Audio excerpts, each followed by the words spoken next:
Hello, everyone. Good afternoon, good evening, and good morning from wherever you're watching me from. I'm in the US. I think we're in the afternoon right here. Good afternoon. Thank you if you're joining me. Thank you to, yes, I did a couple of videos. I think about a couple of them, and I gained quite a lot of subscribers. I want to use this opportunity to thank you for believing in this channel and coming on board and, deciding to be part of this family. I really, really, really appreciate. God bless you all. Yeah, today, as you can see on my screen, I'll be discussing this, my lovely brother. Meanwhile, I love Davido. I want you to get it clear that this guy is my guy. I love Davido. I want to put this disclaimer out there. It's not a show to disparaging or to, to be, say anything negative or something. But I just, I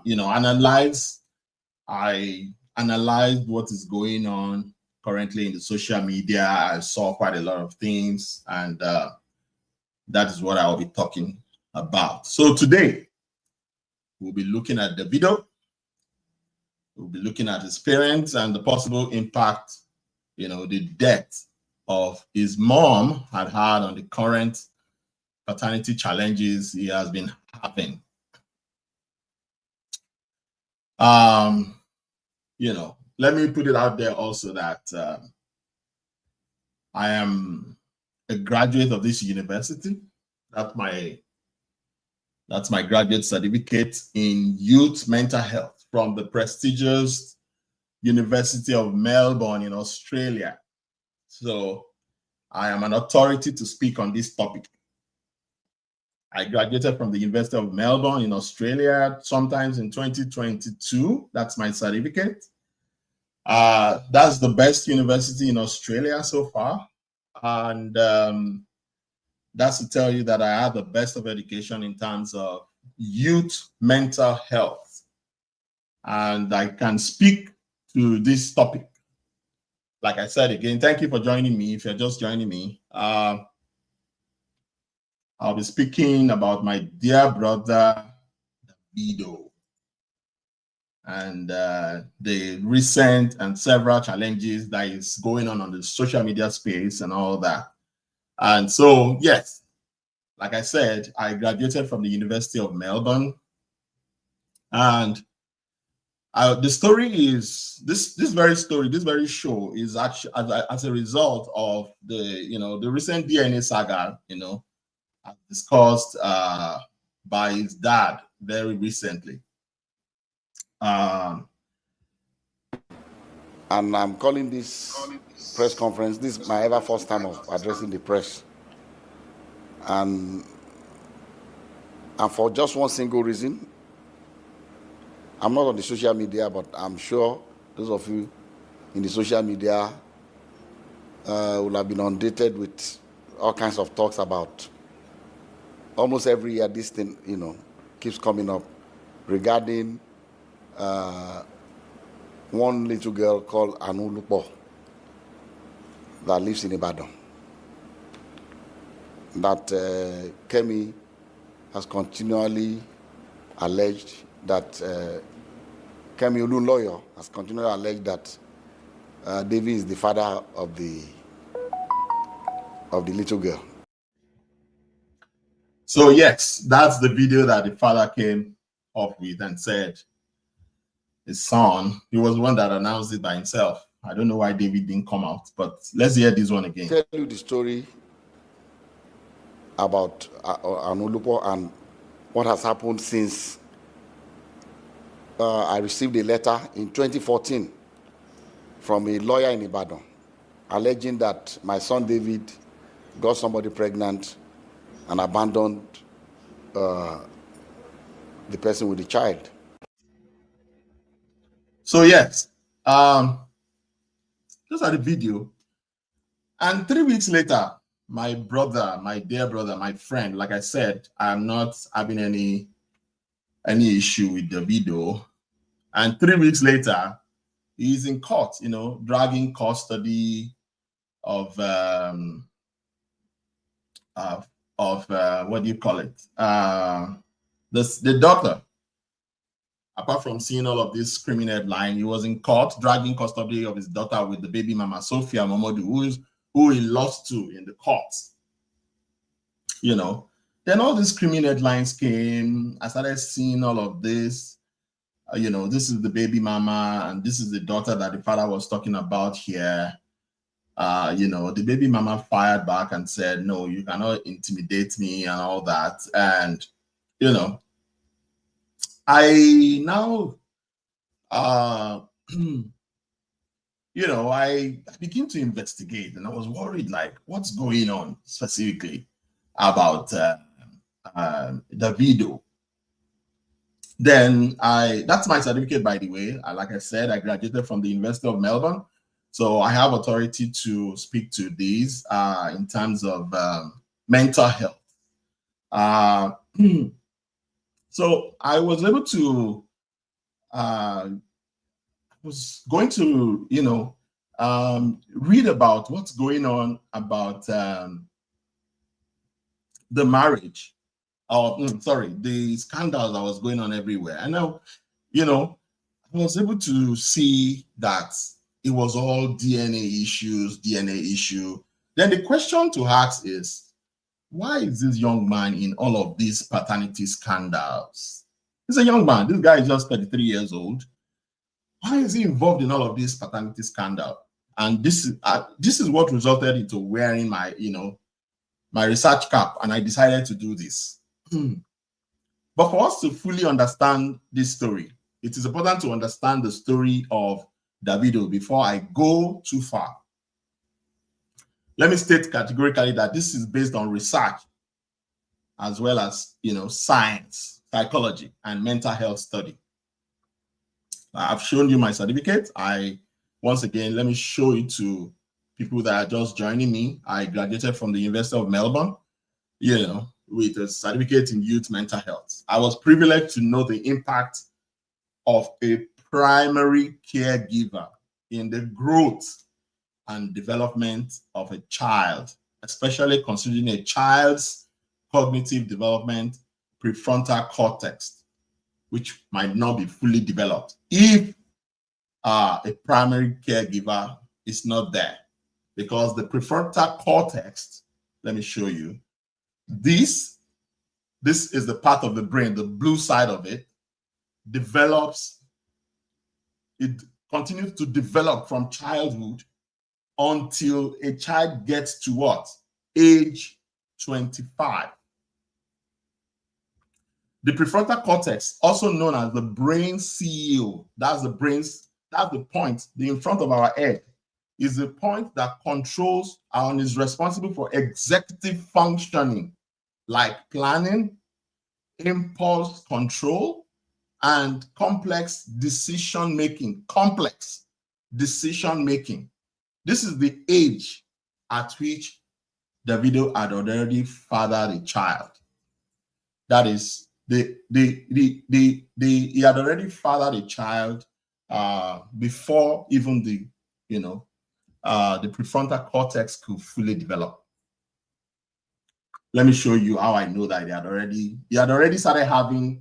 No, well, they disputed the child anyway. They said DNA says no otherwise. So, but the father was confirming to us that the father confirmed in this video. Let me show you. About in 2022 and what has happened since I received a letter in 2014 from a lawyer in Ibadan. Sorry, alleging 2014. that my son David got somebody pregnant and abandoned. By the way, David was born in 1992. So if in 2014 he was already having a DNA scandal, 2014, you can do the maths. So if 2014 till 1992 to 2014, that would be like what? 22 years old. His brain was not fully developed. like I said, I'm bringing mental health to this issue. I don't want to be just a regular YouTuber who is just out there making noise and all that. No, I want to bring science into what is going on. And the reason why I'm bringing science into is just to understand. Davido, I love. I listen to his music. I love Davido. In fact, what I love about Davido is the fact that he's a philanthropist. I don't have anything against their family, but, you know, people just think people behave. People don't behave anyhow. From human action comes from the brain. Human actions come from the brain. So the level of the development of your brain greatly determines your action. Let's listen to the father again. The person with the child. I'll tell you the story about Anulupo and what has happened since I received a letter in 2014. That's where I want you to know. From a lawyer in Ibadan. 2014. Alleging that my son David got somebody pregnant and abandoned the person with the child. And David ran away. In 2014, David ran away and abandoned the person. That's what the father is saying here. That yes, I cannot, you know, take care of this child. But like I said, we cannot fully understand the story without understanding his life from childhood and his life after mom passed. God's rest her soul. Very beautiful woman. I love that woman too. Beautiful, gorgeous woman. David Adeleke Davido, my guy, was born on November 21, 1992 in Atlanta, Georgia, United States. He is currently 33 years old. His father, Adedeji Adeleke, you know, was born. His father, Adedeji Adeleke, was born in 1957. This is the father. Like my name is Deji Adeleke. You are all welcome to our home. I'm the father of I have 5 children, 3 boys and 2 girls. David Adeleke, that you all know as Davido, is the baby of my family, is the last born. Yes, that's the father introducing himself. He's a business magnate from Nigeria, and his mother, Veronica Adeleke. Let me show you Davido's mother. This is the only man's wife. This is Davido's mother. She's a beautiful woman. Veronica Adeleke was born in 1963 to 2003. She was 39 years old when she died.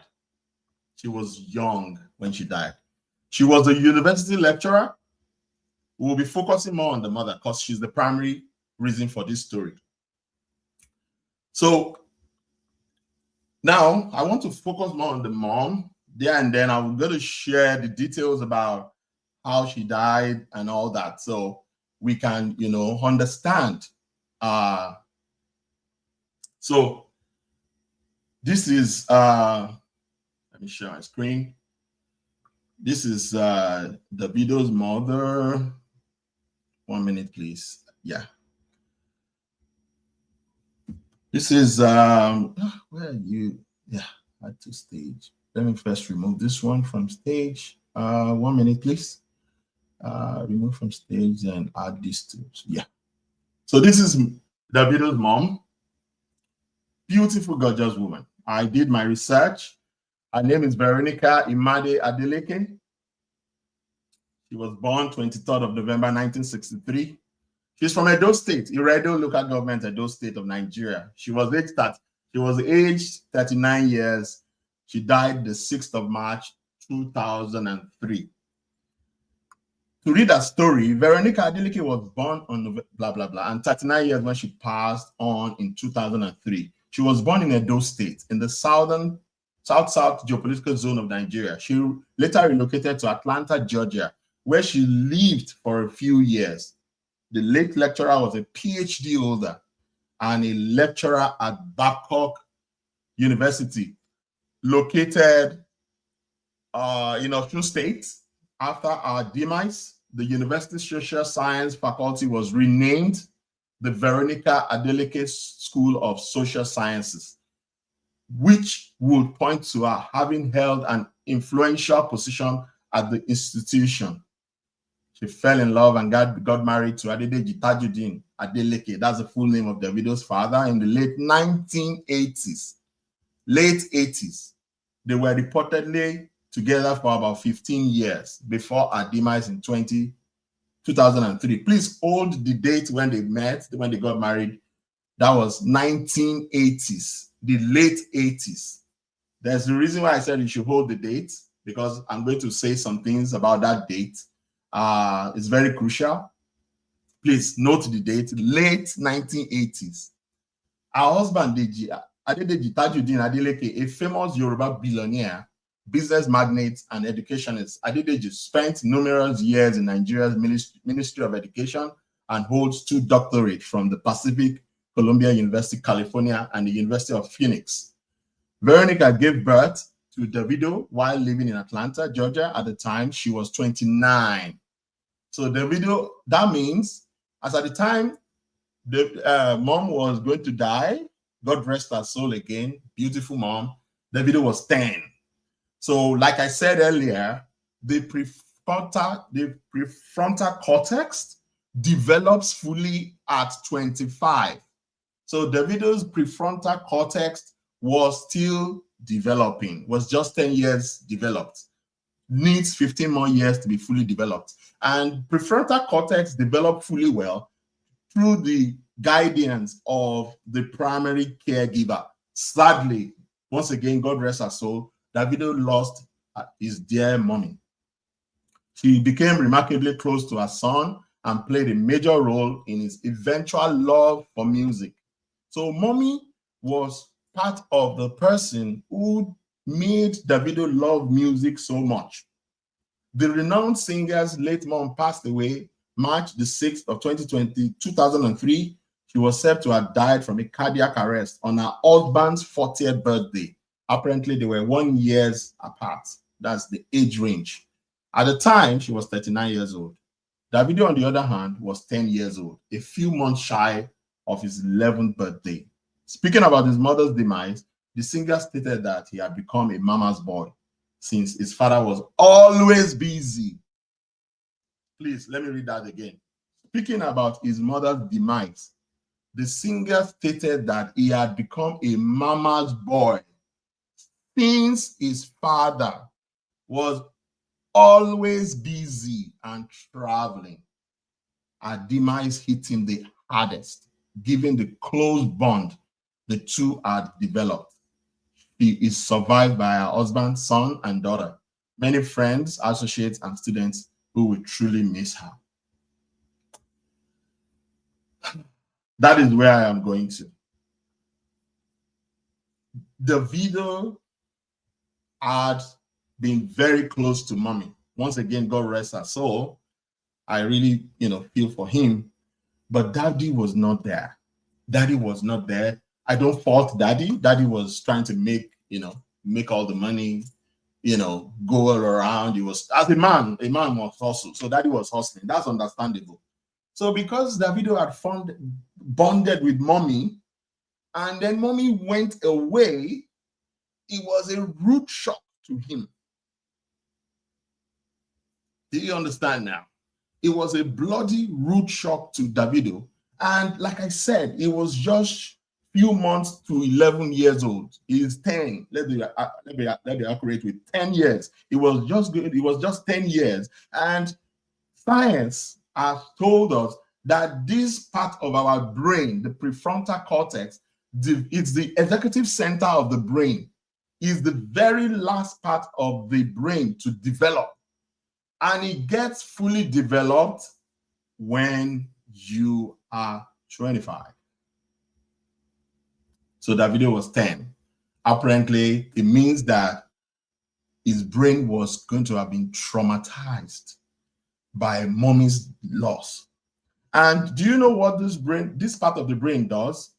Let me show you something to show you what the part of the brain does is I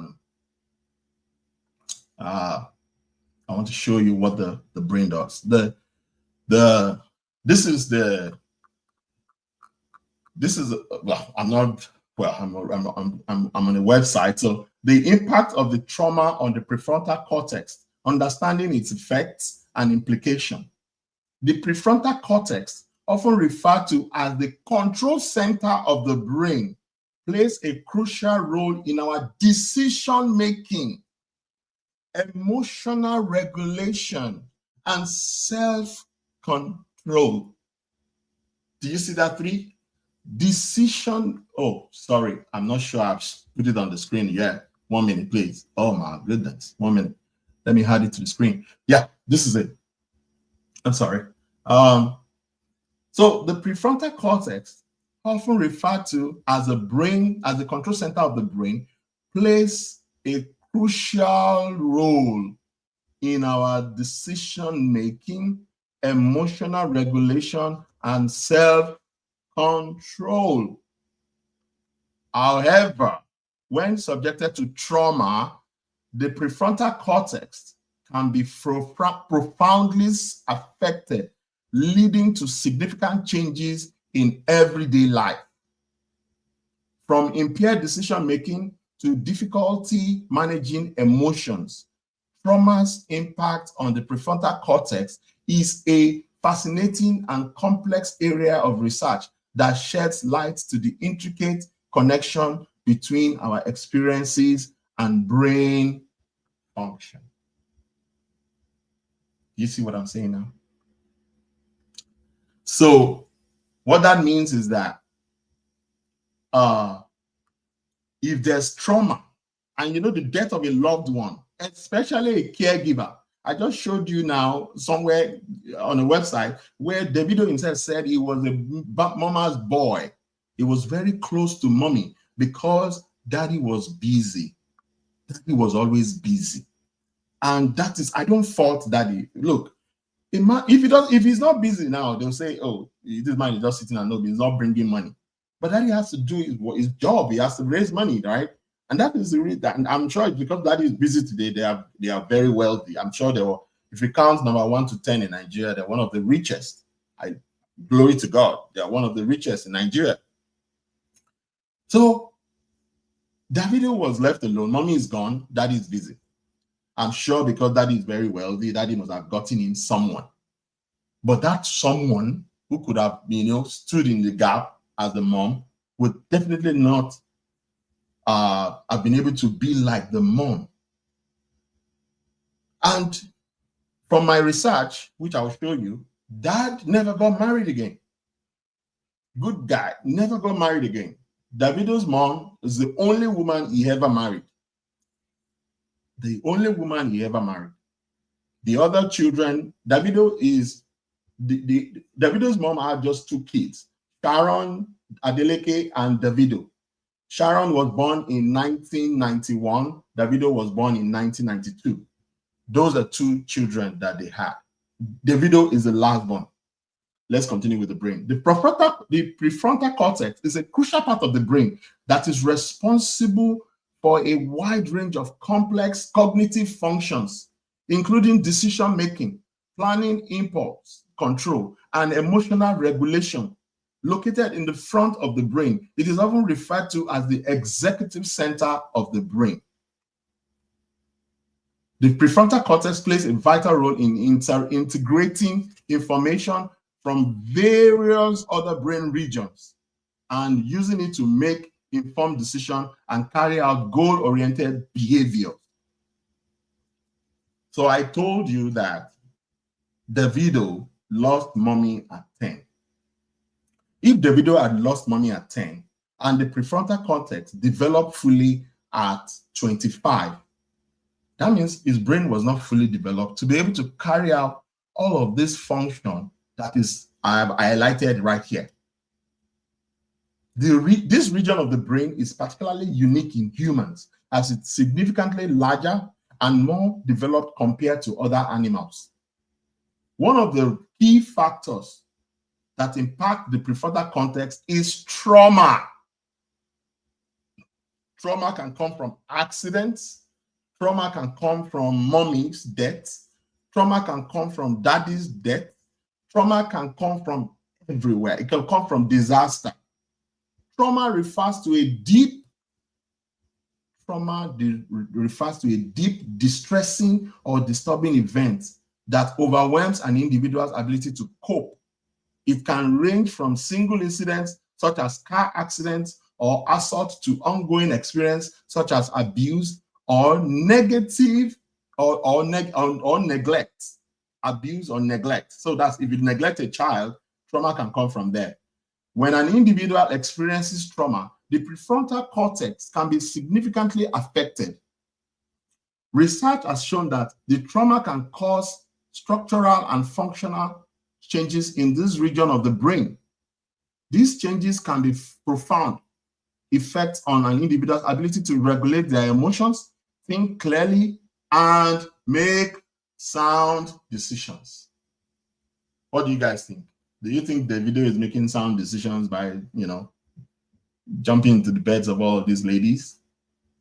This is the angle where I am coming from.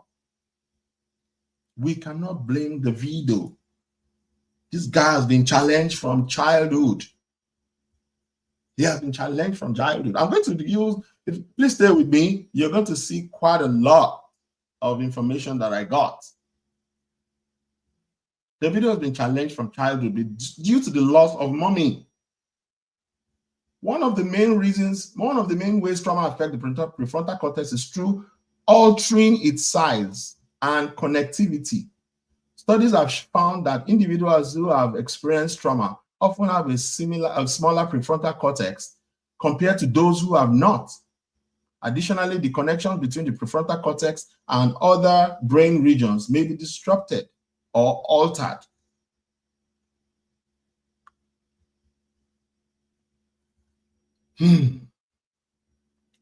So let's read on. Furthermore, trauma can impact the prefrontal cortex ability to perform executive functions effectively. Executive functions include tasks such as planning, problem solving, and impulse control. That's impulse control that we're talking about here is, oh, I saw this fine girl. Oh my God. Hey, look at that boobs. Look at that. Oh my God. My brother Davido could not control his impulse. Baba just entered on the knack. Do you understand? That is what the trauma of the fact that Momsi passed on, because Davido was mama's boy, because daddy was always in Japan, Paris, in America tomorrow, in England today. Daddy was all over the place. So mommy was his go-to. Moreover, Davido was the last born. So Davido had no choice. But when mommy now went away, it was like it's a rude shock. I'm sure when mommy went away, every female that was around him, Davido will be looking for. That's another thing that this trauma does to the brain. You will start seeing every female around you like a mother figure. It will probably be seeing. Please stay tuned with me. You will get to see some things some research that I did. The reason why he is naming all his daughters after his mom. There is no daughter of Davido that doesn't bear Imade. And Imade is one of mommy's name. If they are not bearing Imade, they are bearing Veronica. Because Davido hadn't gotten over mommy. That is normal.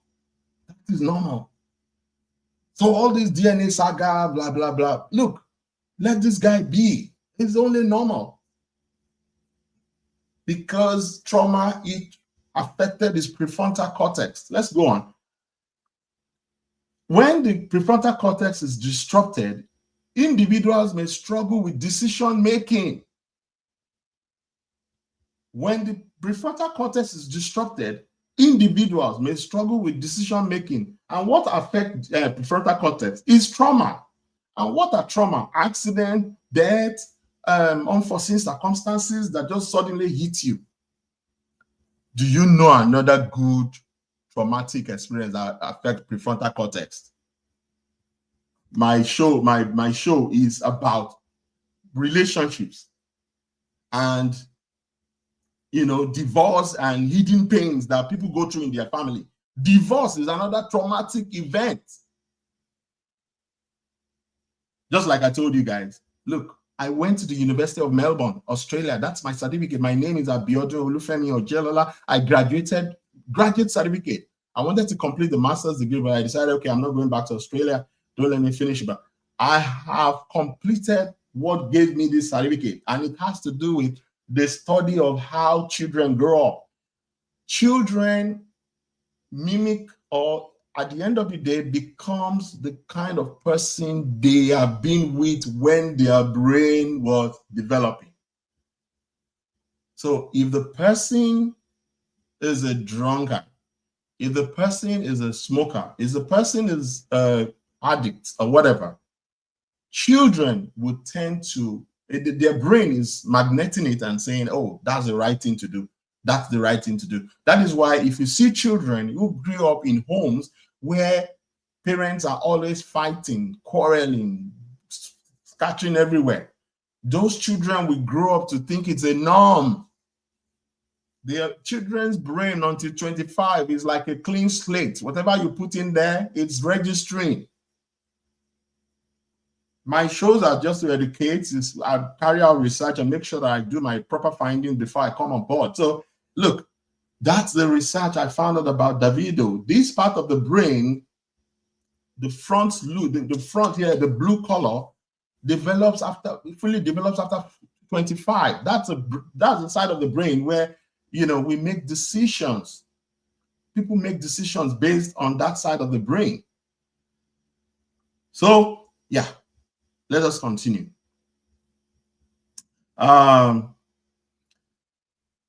The decision making. So to make decisions for Davido, another thing I found out is from my research is, if you watch what was happening with Davido had about 4, or I don't know how many managers, but they were men. And those men were young guys, they were around Davido until recently that they made a decision after the scandal of the DNA to change his manager to be Sharon, the elder sister. They're just 1 year apart. So it means that Davido was not making informed decisions. Can you see what that part says? Individuals may struggle with decision making. So while they were, all these guys were going around with him as managers and all that, there were decisions that were being made that were not right. Hence, the need to change the manager. Please stay with me. This story is good. I have something. I want to compare him to someone else that you'll see the difference in the person's life. Specifically, what's this guy's name? Burna Boy. If you're watching, you can drop comments. Let's discuss. I'm not just the only one to talk about this. Please drop comments. Let me know. And please like and subscribe so that I can, bring more stories like this. Please.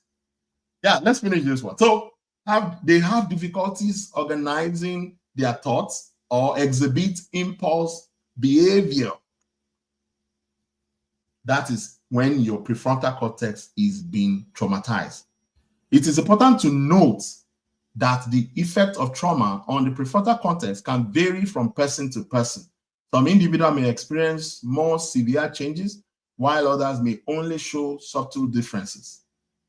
Factors such as duration, intensity, and timing of the trauma can all influence the extent of the impact on the prefrontal cortex. Finally, understanding the effects of the trauma on the prefrontal cortex is crucial for providing effective support and treatment to individuals who have experienced trauma. By addressing the specific challenges associated with prefrontal cortex dysfunction, such as emotional dysregulation and impaired decision-making, professionals can help individuals regain control over their lives and restore their cognitive abilities.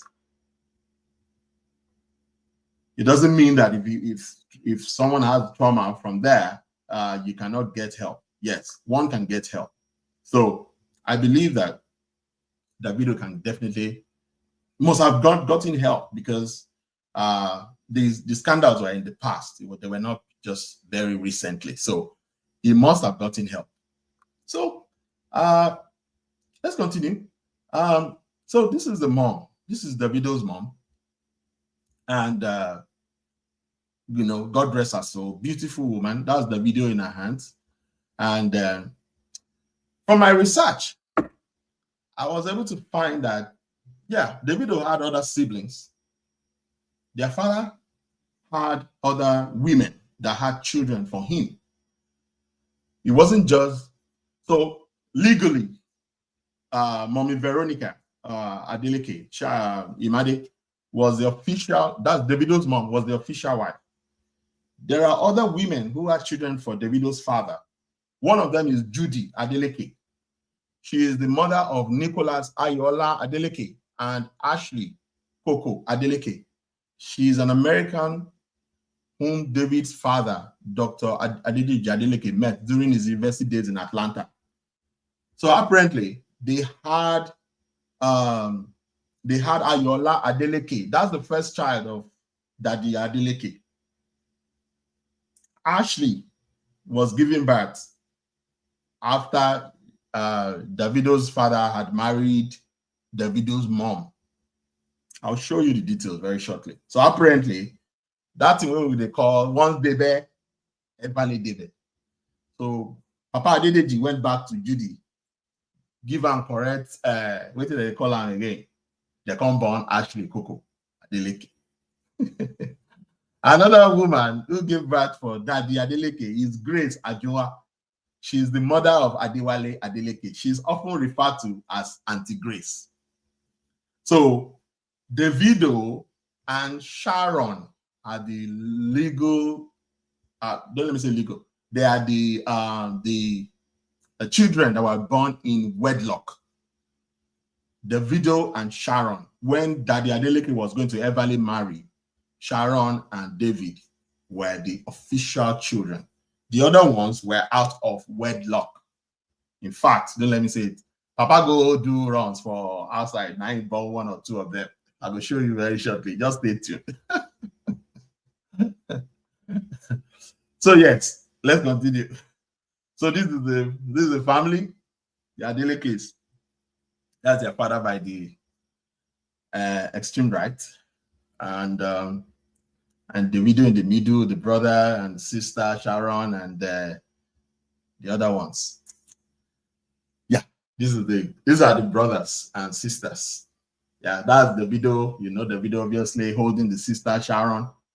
That's the Deji, Ashley, and what's the other guy's name? The first one. That's the one is it the light one? Yeah. So yeah, going forward, these are the details of the children. Sharon Adeleke Ademefun. The mother is Veronica. That's Veronica Imade Adeleke. That is Davido's mother. She is a full sister to Davido. She was born March 28th, 1991. She's an entrepreneur, CEO, and founder of Rona Wigs Studios. Ashley Coco Adeleke Adaji, she's married now. So she's Judy Adeleke. Meanwhile, Sharon too is married. That's why their names are changed, right? But they still kept their father's name. Judy Adeleke is the mother's is the mother. So Judy Adeleke is like a stepmother to Davido, but they were not legally married. She is the mother of Nicholas Ayola Adeleke, who is the first child. Nicholas Ayola Adeleke is a love child when Davido's father was in the university in Atlanta schooling.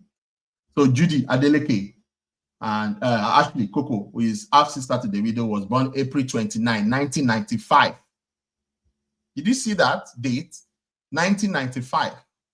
April 29, 1995. Can anybody guess what I'm guessing there? Please drop a comment. Let me see if you know what I'm trying to say there. Businesswoman, She's a businesswoman, executive director, and Pacific Holdings, founder of Coco's House of Fashion. Drop a comment if you guess what I'm guessing there from that date of birth. What do you think I'm saying there? What do you think is going on there? Can't see any comment. Please note that Davido's mother, Mama Veronica, was married to Davido's father in the late 80s, and she died in 2003. Meanwhile, Ashley was born in 1995. What does that mean? It'll be from my mouth now. Go hear Rambo. As I no one chat though, no problem. But if you like say Daddy Adeleke go back, because Judy Adeleke is in Atlanta. She no come up from Atlanta. She's still in Atlanta. So Daddy Adeleke apparently during the course of marriage quickly ran to Atlanta and had a, and if you notice, from the time they were married, it means that Davido's mother could not conceive on time, or if she was conceiving, they were having challenges with having a child. So, because they were married in the late 80s, how come Sharon was born in 1991? And in 1991, and Ashley was born 1995. So 4 years later, no, I said 4 years. Yeah, 4 years later, Ashley was born as well. That means, yeah. So April 29, 1995, she was born. She's a businesswoman and all that. But anyway, let me move on. Adewale Adeleke is Grace Ajunwa, Auntie Grace's son, and his half-brother to Davido. So December 11, 1988, Adewale was born. So it means that while Davido's father was married as well, Adewale was given birth to. The date of Ashley Coco, I need to verify that date again because something is not hard enough. The video is 1992. So yeah, I have the other date in the other one. So Nicholas was born in October 15, 1979. That's the eldest, by Judy Adeleke. Let's go on. So this is Adewale Adeleke, the son of Grace Ajunwa, Auntie Grace, and half-brother to Davido. He is a result of his father's infidelity. That's what I found out online. His father's infidelity with a mistress. So Auntie Grace is a mistress to Daddy Adeleke, while still involved with Sharon's mother at the time. This suggests that he was born from an extramarital relationship. So Adewale Adeleke was born when Davido's mother was still married to Daddy Adeleke. Ashley Coco was also born as a daughter of Judy Adeleke, an half-sister to Davido. She's a result of his father's infidelity with the first woman he had first son with in the US, while still involved with Sharon's mother at the time. This suggests that she was born from an extramarital relationship as well. That's my research. Now, let's go to Davido's baby mamas. The reason why they started, messing around with all these women, just like I said, his brain was not fully developed. So this is Sophia Momodu, the first one that had the child for him. And like I said, Sophia's daughter is called Imade, and Davido's mother is also called Imade. So after Davido returned to Nigeria in 2011, Davido paused his music career and agreed to honor his father by enrolling at Babcock University, from which he graduated in July 2015 with a degree in music after his father paid the university to start a music career or to start a music department for an inaugural class of one student. That is the father, because he wanted Davido to study music, and Davido was already, he went to London to learn vocals. So he now went back to Nigeria to go and, take music. The father, man, money is good though. The father created or implanted a department of music just for his son alone. Wallah, father, please give me this kind of money. The father created a unit called music department for Davido alone. It was only Davido that graduated from that class. I'm sure that department is still there. The father, Adeleke, had other children from other women, the ones he had before his marriage to Davido's mother, and the ones, like I've said earlier. Like I said, when there's a sudden demise of a primary giver, what is the specific term of, okay, no, I leave that one. So this is the first woman that had this child. So Sophia Ajibola Momodu. She was born sometimes in 1907 in Lagos, Nigeria, and hails from Ile-Ife. She comes from a prominent Nigeria family. Her father is Ajibola Momodu, a relative of a renowned journalist and businessman, Chief Dele Momodu. Sophia had built a successful career as an entrepreneur and social media personality. She's the CEO and creative director of the Sophia Momodu brand, TSMB, specializing in fashion, beauty, and lifestyle offerings. She also founded the Precious Jewels Foundation, which focuses on women's empowerment and mental health awareness. Her estimated net worth is around $400,000, derived from brand partnership, fashion ventures, and social media influence. These are some of the information I was able to get. The relationship with Davido was, Sophia and Davido had an on and off relationship from approximately 2013 to 2017. 2013, Davido would have been how old? He was born 1992. 8 years plus 13 will be 21 years. Davido was young. His prefrontal cortex that we were discussing earlier was not fully developed. To 2017, their relationship brought her into the public spotlight, particularly after the birth of their daughter, Imade Aurora Adeleke, on 14th of May 2015. It's worth noting that Davido initially denied paternity, but accepted parental duties after DNA confirmation. Do you know what it means when the reason why he's denying paternity is because, like we discussed earlier, prefrontal cortex, if it is not fully developed, you won't be able to make informed decisions.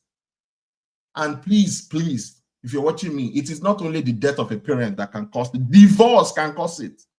Divorce can give a child trauma on the brain. They might not be able to survive it.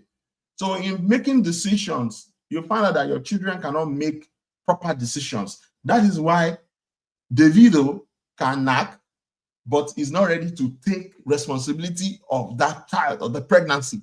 But he can knack fine girl, but he cannot take responsibility. That is why, because his brain is not fully developed, he's still a child. He's a child making babies.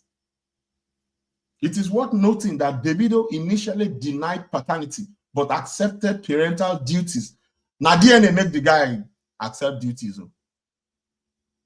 It is DNA that made him, and I'm sure it was the father that did the DNA. And I'm sure it was Dele Momodu that insists that they should do the DNA. So the trauma was still affecting my dear guy, Davido here. Making decision was not a good way for him. He wasn't making informed decision from, when he was young, because the trauma of mommy's loss was still there. Recent developments: in April 2024, a public child custody dispute emerged when Davido sought joint custody of Imade through the Lagos High Court. Sophia responded by claiming he had been absent from their daughter's life. Since July 2012, and had failed to meet financial obligations like school fees, the dispute remained unresolved into early 2026, involving family members on both sides. They recently were in court where Davido lost the custody battle and gave up the fight for the child. Davido withdraws from custody case, loses legal fight for daughter. Custody battle, Davido drops custody case over daughter's Imade. Davido drops custody over daughter, says, I fought for her. You know, this is all to do with, you know, trauma. When we lose our parents, you don't only lose parents to death, you lose parents in divorce. You even lose parents even in the marriage when both families are not together, they are not united. Please help your children. Number 2 baby mama, Amanda.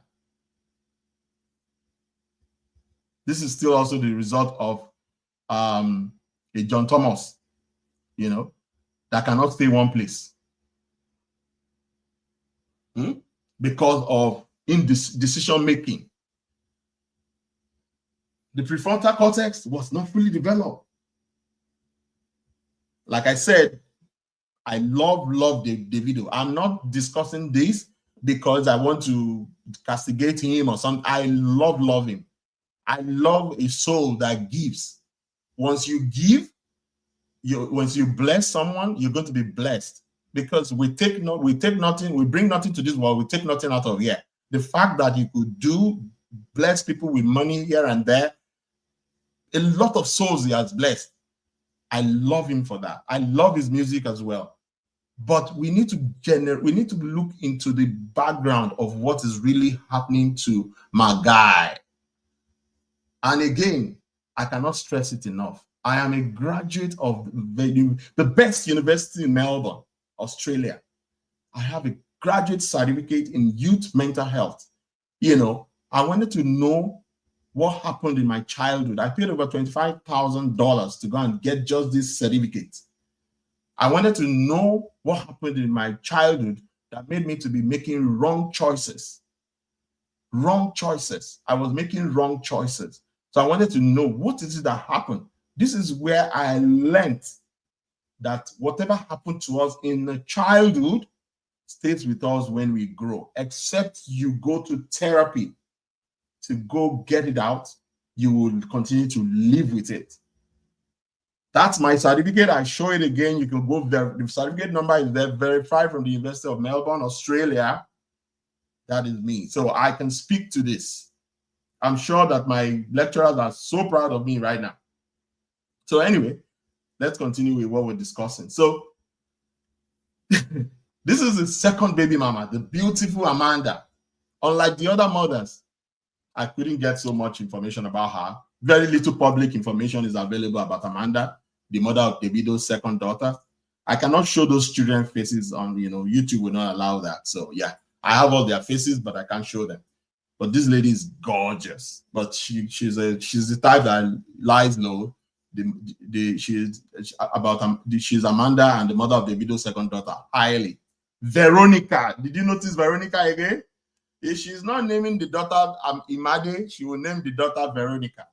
They must bear one of mommy's name, which is good. I'm not against that. But this is what trauma does to you. You know, highly Veronica Adeleke.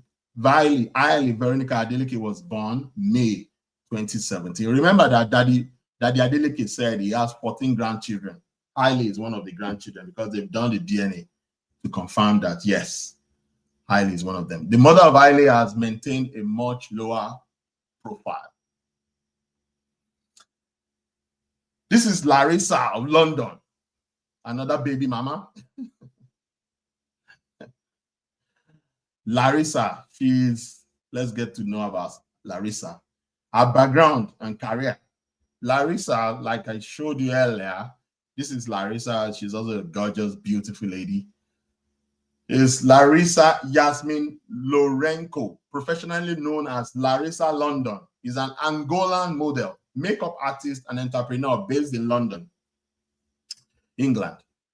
Born in the early 90s, she studied in Plymouth State University in the United Kingdom, where she earned a bachelor's degree from training as a professional, before training as a professional makeup artist. Her career spanned modeling, makeup artistry, and social media influence. She has built a reputation in the beauty industry and maintains an active presence on Instagram. Relationship with Davido.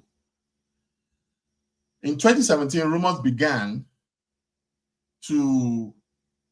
swirling around a possible relationship between Davido and Larissa after they were spotted together on multiple occasions. The relationship became public knowledge when Larissa announced she was pregnant with Davido's child.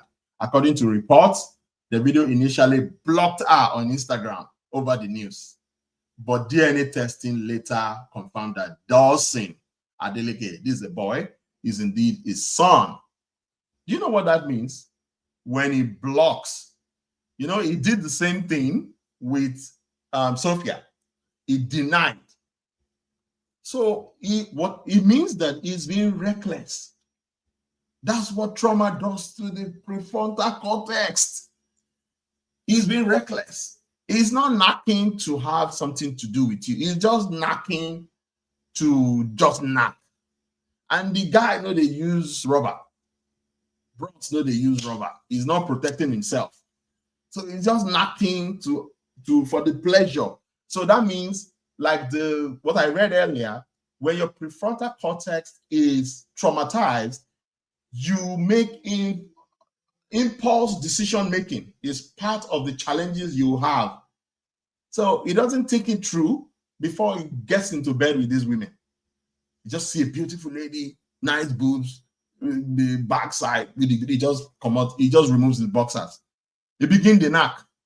He doesn't even take protection. He doesn't even use protection. So that's what I mean. That's what trauma does to your brain. But DNA testing later confirmed that Dawson Adeleke is indeed his son. The only reason why he's even holding up to this whole saga is DNA. The first time, Sharon is DNA. Second time, Amanda, DNA. Now it is DNA that we are busy doing for Davido, for him to be able to accept and say, yes, that's my child. So what it means is that he is not in love with those women. He's just passing time. He's risking his health. He's the risk of STI, sexually transmitted disease. He's even risking, having babies with women that he doesn't know from anywhere. He's risking the possibility of his name, By no means am I faulting him here. It is the challenge of the primary caregiver. The fact that there was a primary caregiver who unexpectedly left Davido. He didn't plan it. That wasn't what he signed up for when he was coming to Mother Earth. Mommy left Davido unexpected, and Davido had to go through the trauma of losing a mom.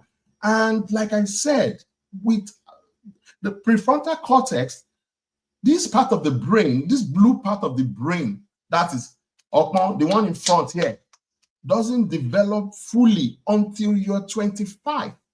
And the only way prefrontal cortex would develop, I don't know, maybe we should go and nowhere. I can teach. I've thought about it, but I don't want to take too long. But the only way prefrontal cortex will develop fully is that the mom or a primary caregiver, that is somebody who, you see, raising children or raising a child, you have to be intentional when they are young, because whatever you impute into their brain will continue to develop and remain the same. And like I told you, I got this certificate because I took some decisions in my life that I regretted. I took some decisions in my life that I regretted. And I had to ask myself, what went wrong with me in my childhood? It was when I was going to therapy that my therapist told me, you need to go back to your childhood and heal that childhood. I had to go back and go to school. I paid well over $25,000 to get just this certificate so that I can know what exactly is that went wrong in my childhood. So it is that trauma that Davido went through that got him to where he is. The only reason why he's having all of these children and accepting to be their father is because, thank God for technology, DNA. He would have denied those children. And he was just taking decisions that are not properly thought of. But DNA testing later confirmed that Dawson Adeleke is indeed his son, despite the initial controversy. Well, this is Mama Choma, but initially, you know, they were also having this level. Finally, Mama is in his house. I won't dwell on her too much. Beautiful, gorgeous woman. Yeah, she is finally in the house. I'm happy for her. Congrats. This is her background. I don't want to go there too much, but of course they met in school. They had a child. God rest his soul, who later passed on. That was out of wedlock as well. It was until I think the family of Choma had to pester and say, "Hey, this child will not be yours except you're married to our daughter." That's when they got married. That has to do with decision making as well. You know, I don't want to take too long. Now this is the details of all the children that he had. So the first child that he had was Aurora Imade Adeleke. Had the child when the child was born in 2015.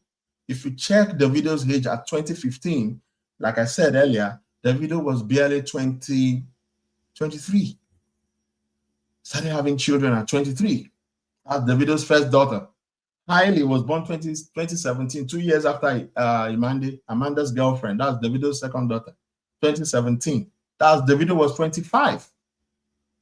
He was having these children in his 20s. By the time he had Dawson, it was, that's 2020, exact date, I couldn't get it, but that's 28.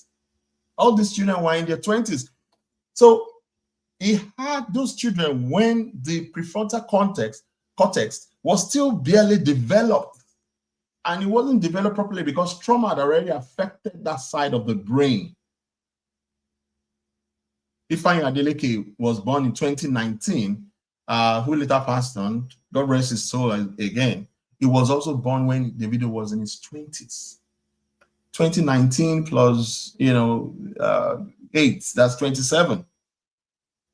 Adeleke was born 27. Davido was 27.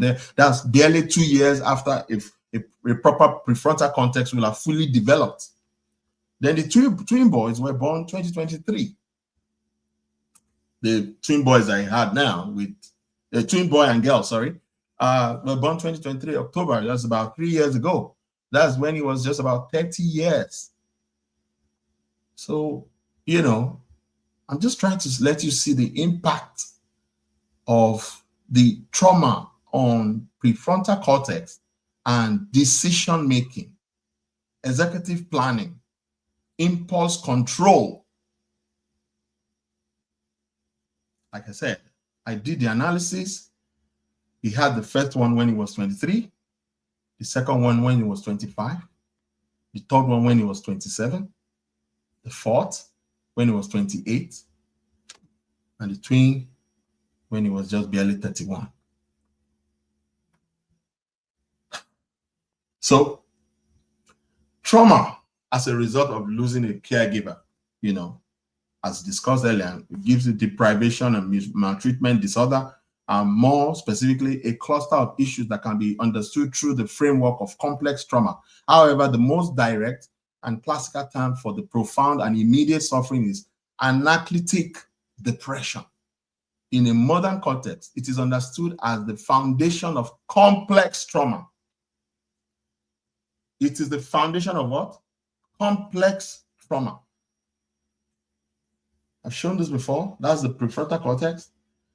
And the prefrontal cortex is the CEO of the brain, the memory, the voluntary motor control, attention, reasoning, planning, decision-making, impulse control, and abstract thinking.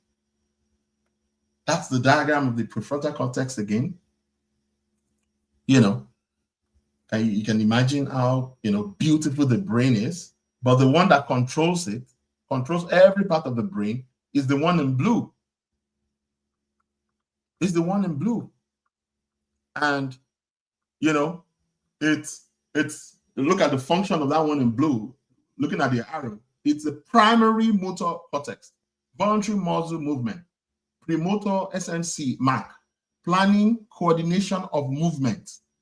That side of our head, of our brain, every human brain, is what plans everything. Frontal high field, voluntary rapid eye movement. It controls, that's the part of the brain that controls all of this. Prefrontal cortex is the executive function, behavior, and personality. That's the power of the prefrontal cortex. It makes you make decisions. That's the effect of trauma on the prefrontal cortex. It affects every other part of the brain. I don't want to dwell too much on all of this diagram.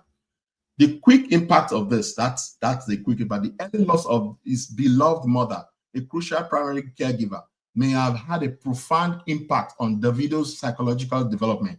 It is believed that such a loss can affect the development of the prefrontal cortex, the area of the brain responsible for impulse control.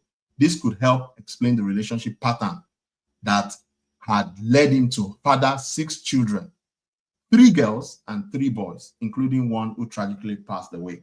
God rest his soul. I asked, ChatGPT again. I said, what could naming the daughters after late mom be significant? And I got the response, yes. It is very possible that naming all his daughters after his mother is a profound and ongoing manifestation of the trauma and grief from her loss. There is a breakdown of the psychological reasoning behind why he might be doing so. It's an attempt at symbolic reclamation and preservation. The loss of a primary caregiver, especially at a young age, creates a deep wound. Naming his children after her could be an unconscious attempt to keep her alive. Preservation of memory. It ensures a name continues to be spoken, heard, and associated with love and family. In a way, it fights against a complete erasure from the world. You know what that means? It's trying to make sure that mommy is still relevant. So as long as he's hearing the name, Imade, Veronica, it keeps reminding him of mommy. Reclaiming a presence by giving a name to his daughters, it brings a symbol of our backs into his daily life. He couldn't keep his mother, but he can keep her name present and central in his new family. That's the essence of naming those children. Another reason is unresolved grief and complicated grief. So if he's still grieving, this behavior is a classic sign of what's known as complicated grief or prolonged grief disorder. This is where the acute pain of loss doesn't fade with time and continues to dominate a person's life. Look, this has nothing to do with just death. It could be the loss of a father that is through divorce, or the loss of a mother through divorce. It could happen that divorce can happen as a result of divorce too. So it has nothing to do with the loss or death of a loved one. Difficulty accepting the loss. The repeated use of her name can be a sign that he is struggling to fully accept that she is gone. The name acts as a bridge to a past he is not ready to let go of. Preoccupation with the deceased. A core, symptom of complicated grief is a pervasive preoccupation with the person who died. Naming his children after her is a very literal and public way of keeping his thoughts and life centered on her. Number 3 is linking love, identity, and motherhood. For Davido, his mother was likely the primary source of love, nurture, and security. This creates a powerful unconscious link in his mind. Associating the name with love, the name mother or her specific name is deeply intertwined with the feeling of being loved by giving that name to his daughters. He may be unconsciously imbuing them with those same qualities or seeking that same feeling of unconditional love from them. Confusing identity. On a deeper level, he may have an unconscious need to merge the identity of the woman he loved and lost, that's the mother, with the woman he loves now, his daughters. This can be a way of trying to heal a fractured sense of self that was damaged by a loss. Can you see that? The number 4 reason could be that the impact of the underdeveloped prefrontal cortex. Can you see? The prefrontal cortex is not just for impulse control. It is also responsible for emotional regulation, managing intense feelings like grief, executive function, making reasoned long-term decisions, and understanding the full implication of our actions. And then complex thought, processing love in a healthy, abstract way that allows for acceptance and integration of the memory. So in summary, oh my summary is kind of. In summary, in summary, oh my God. I'm sorry about this. Development was indeed, the brain development was indeed impacted by the early trauma. His ability to process his mother's death in a matured, healthy way would be compromised. He will be more prone to acting on deep, painful emotions rather than being guided by logical thoughts. Naming his daughters after her could be less of a conscious choice and more of a powerful, emotional-driven compulsion he is unable to regulate. In conclusion, naming every daughter after his mom points to a very likely and poignant truth. It is not just a tribute, it's a repetitive act that suggests a deep, unresolved wound. So, to cut the long story short, that's it. And now, I've gotten to the end of talking about him. But I want to compare him with another artist with same age bracket, fame and equally Nigerian. Same age bracket and equally Nigerian. This is my guy too, Burna Boy, whose real name is Damini Eboluwa Ogulu, the bad boy of the stage. That's Burna Boy. Now, Burna Boy, this is like his pictures. He was born, his parents are Samuel and Bose Ogulu. They are both alive. He was born 1991. Davido was born 1992. He was born in Port Harcourt, Nigeria. His net worth is about $12 million. Well, I know Davido is richer than this. Education is the University of Sussex, Oxford Brookes in London. Look at his parents. Burna Boy's parents. That's the father, that's the mom. Look at them. Burna Boy's manager. Who is the manager of Burna Boy? It's the mom. The mom is the manager of Burna Boy. That means the mother was shielding him, was protecting him. He knows that nonsense comes with fame. The mother knows that the mother knows women. Do you understand? The mother knows. I'm not, look, again, I say this, not that I'm, trying to mock Davido, but I'm talking about the impact of a loved one, our caregiver in our lives. God rest Mommy Imade.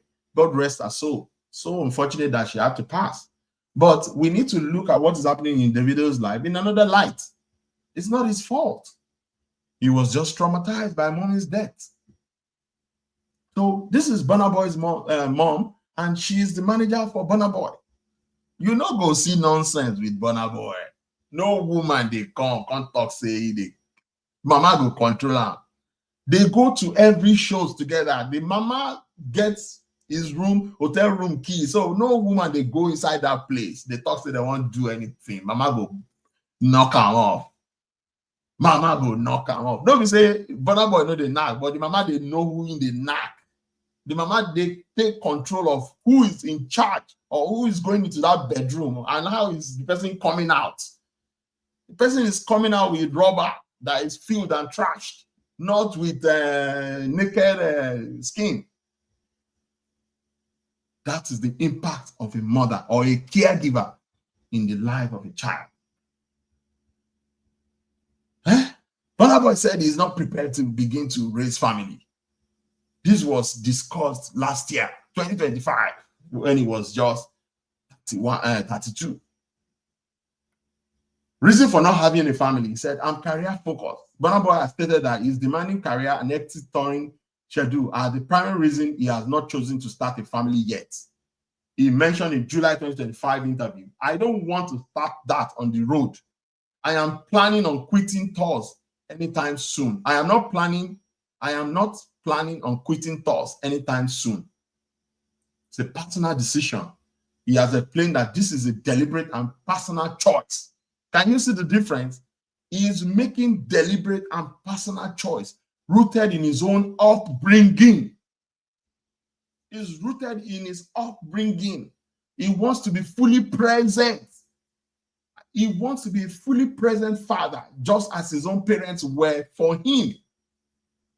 Just as his parents were for him. Look at that quote. In 2024 Instagram live section, he clarified, why haven't I had kids yet? Bro, because I don't want to have kids yet.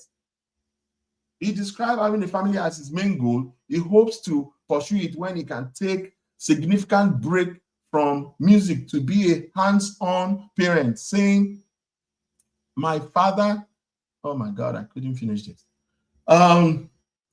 His parents were there for him, in short.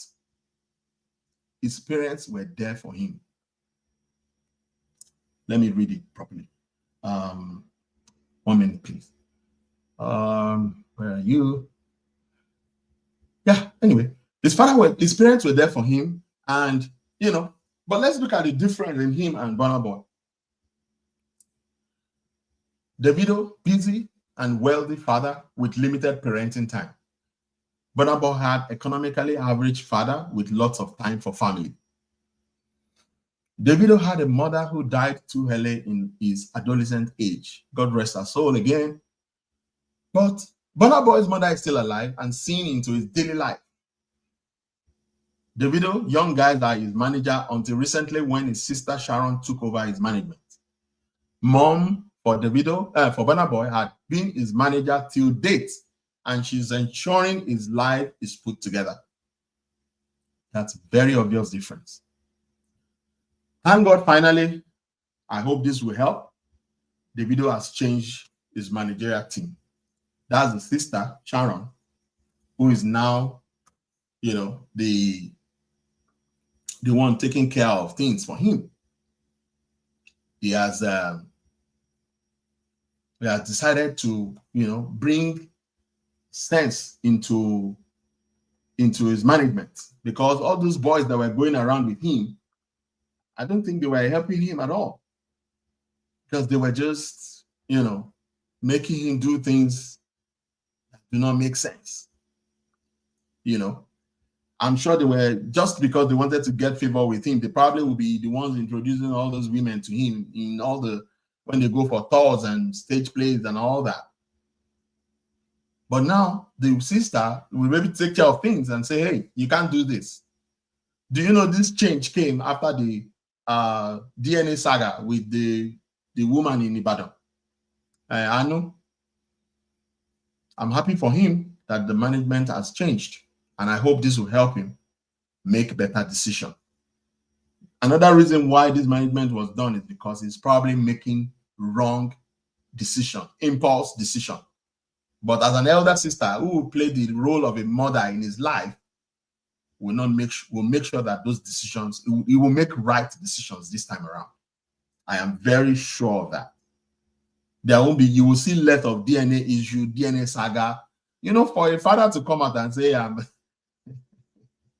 my name is Dejadeleke. You are all welcome to imagine our home. Papa come out. I'm the father of I have 5 children, and 14 grandchildren. 3 boys and 2 girls. David Adeleke, that you all know as Davido, is the baby of my family, is the last born. So, you know, for the father to come out, no, it has gotten to that level. So, the benefit of two-parented child, emotional security and resilience. When two parents are together or both parents are together, just like the Burna Boy, there's different comfort. A child learns that love and comfort can come in different forms, e.g., a mother's nurturing versus a father's playful, rough housing, teaching them that security is multifaceted. Then there's stress regulation. Two parents can share the burden of caregiving, leading to a calmer household and helping the child learn to regulate their own emotions more. Secondly, we can have cognitive development and academic success. Diverse stimulations, mothers and fathers often have different approaches to play and problem solving. Exposure to both styles, e.g. reading a book versus building a fort, enhances creativity and cognitive flexibility. Then it also gives higher achievements. That is, studies consistently show that children with two involved parents tend to perform better academically, partly due to having two advocates for their education. Number 3, social skills and relationship modeling. Blueprints for relationships. The relationship between the parents serves as the child's first template for how to treat a partner and what to expect from a partner regarding respect, conflict resolution, and affection. Shows how Davido was, treating those women.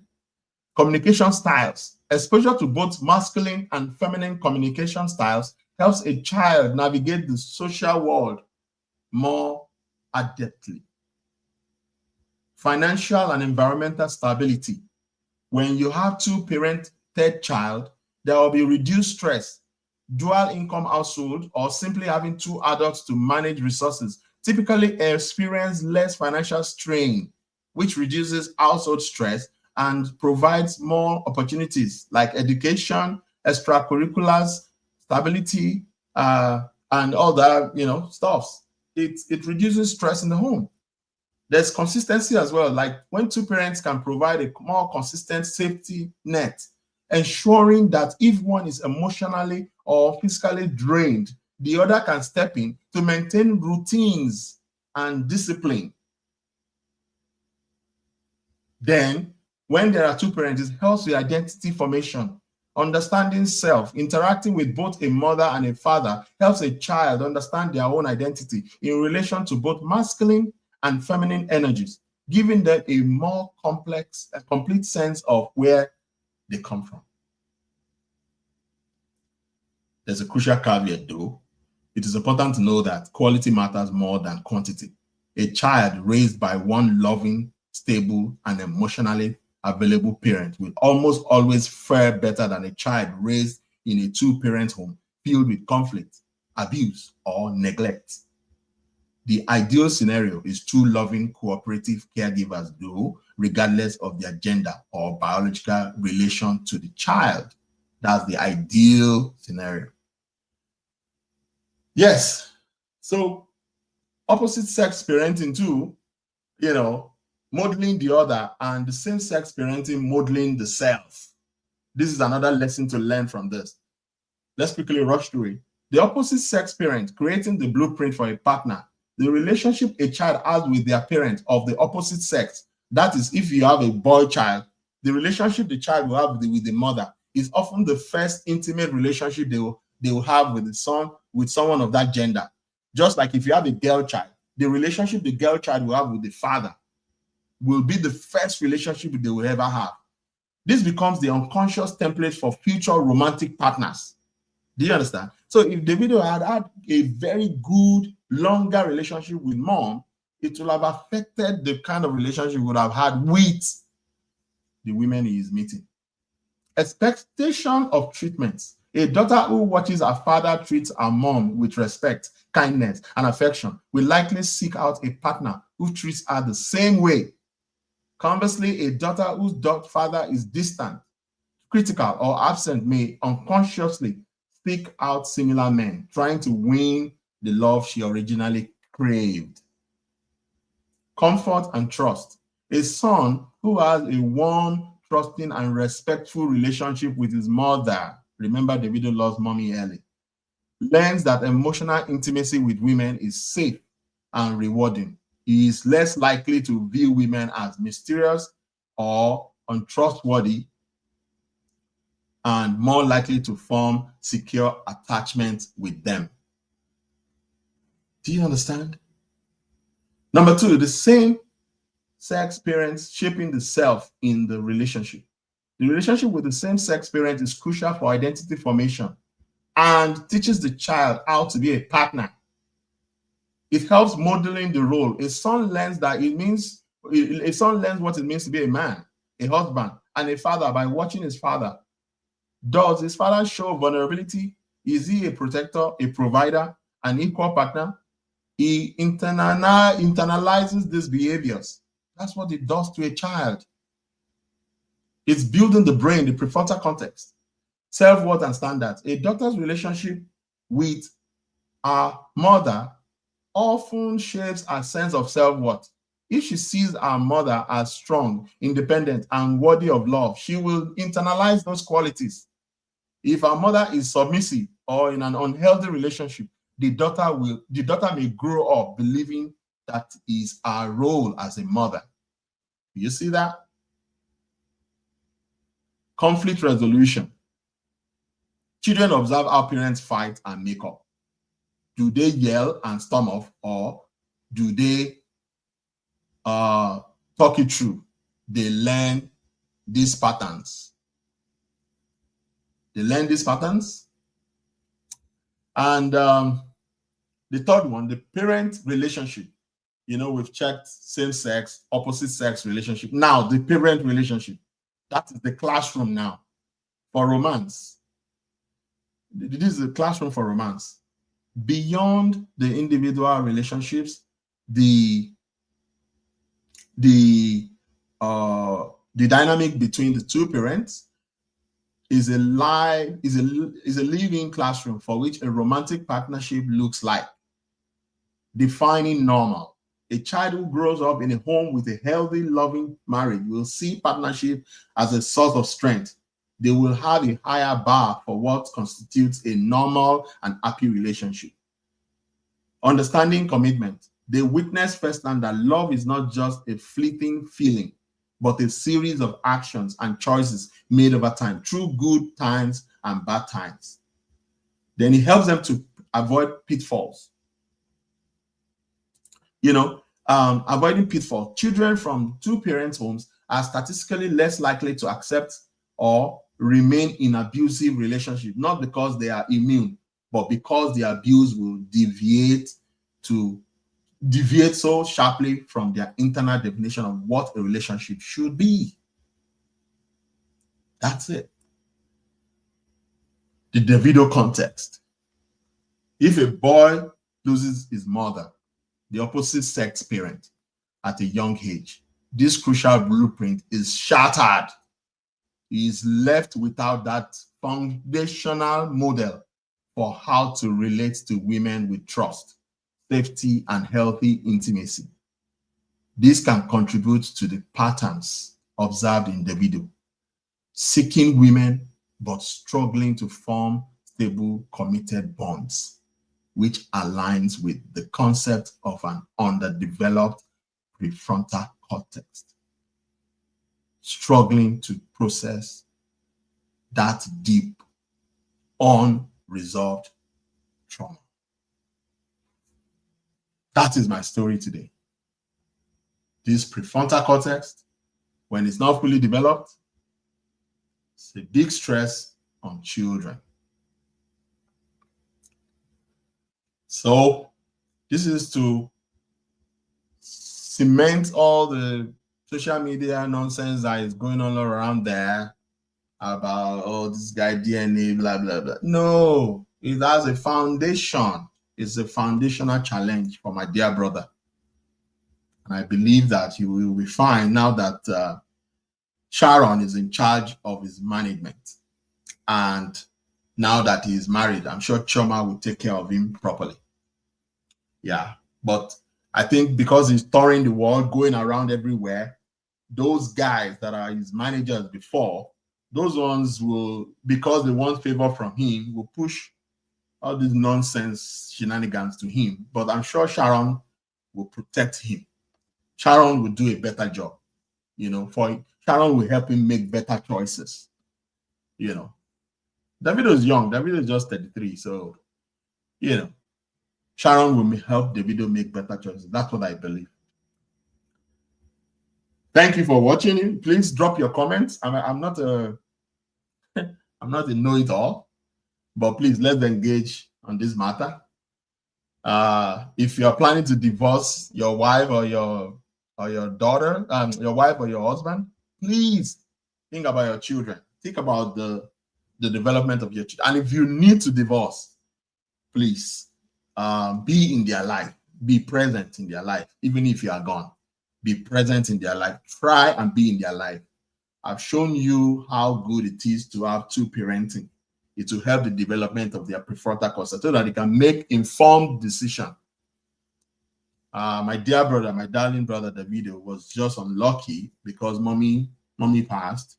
It devastated him, and now he's where he is today, having more than 6 children in less than 30 years.